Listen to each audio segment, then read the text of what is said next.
पिलामाने Jupiter classes को पुणी थे स्वागत।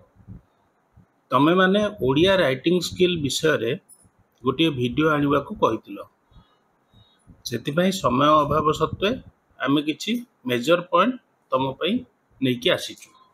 ठीक अछि। प्रथम कथा मन रखिबो जे तमे माने 10th class Odia paper appear करूचो स्टूडेंट हिसाब रे, साहित्यिक नुहे। जो माने लिखिचंती गल्प हो, एकांकिका हो, पद्य हो, जो माने लिखिचंती से माने बड़ बड़ साहित्यिक।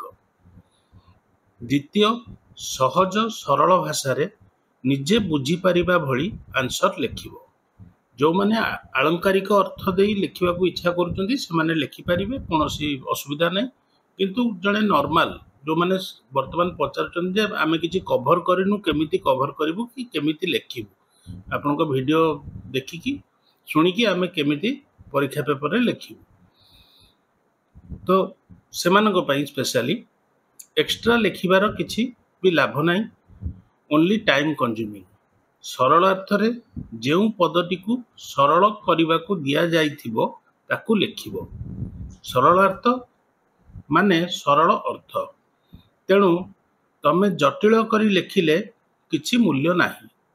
चतुर्थ, रचना रे चेष्टा करिबा सामाजिक प्रसंग उपरे लिखिबा, जहा कि तमको तम समाज रे ना कोठी देखिबा को मिलुथिबो। रचना को टिके प्रोसेसिंग करी लिखिबो। प्रोसेसिंग करी लिखिबो माने रचना को टिके विस्तृत आकार रे लिखिबो, विस्तृत आकार टिके बड़ आकार रे ताकू लिखिबो। सरल भाषा रे लिख, जो माने लिखि आलंकारिक अर्थ दे माने पूरा साहित्यिक वर्ड दे कि लिखि पारु ना हो कि लिखिबा को कष्ट लागुची, से मानकू सीबीएसई बोर्ड रे जो मानकू कष्ट लागुची से माने सहज भाषा रे मध्य लिखि परिबो, सेतिरे मध्य मार्क मिलिबो। किंतु छाड़ी कि कोनोसी ता आसीबो ना जे ना मु 5 लाइन ने गोटे रचना लिखि देबी ता सेटा करिवो ना। सेटा आम रचना वीडियो रे दिया जायछि, देखि दियो। अनसीन पैसेज को प्रथमे पढ़ी समय नष्ट करनी। जो गुड़ा अनसीन पैसेज पढ़ी थी गोटे ताकू समय नष्ट करिबार आगे पढ़ी कि समय नष्ट करनी। प्रथमे तार क्वेश्चन देखिबो, क्वेश्चन नो कीवर्ड सहित जेउटी पैसेज रे कीवर्ड मैच करूथिबो सेठी आंसर लिखिबो। माने बुझी पारलो, जोटा अनसीन पैसेज रे पढ़ी आगे क्वेश्चन टाकू पढ़ी दबो। क्वेश्चन जो पढ़िथिबो क्वेश्चन पढ़ी दबो, ता देरे जोटी अनसीन पैसेज रे जोटी तार आंसर टा लिखा आइथिबो सेही आंसर टी को लिखि दबो परीक्षा खाता रे। ठीक अछि। आउ राइटिंग स्किल विषय रे पिला माने मध्य मेसेज दउचंती, कमेंट बॉक्स रे मेसेज आसुची। राइटिंग स्किल उपरे पिला माने जहार अभ्यास नाही लिखिबार एते से माने देखि कि बरंच लेख। दिन को मिनिमम 3-4 पेज, 5 पेज, 7 पेज बसिकी टाइम लागू, बरंच घंटे लागू, 2 घंटा लागू बसिकी लेख। तापरे वीडियो सुनिकी सेते बेले प्रोसेसिंग करिकी मुंड भितरे लिखि पारिबो।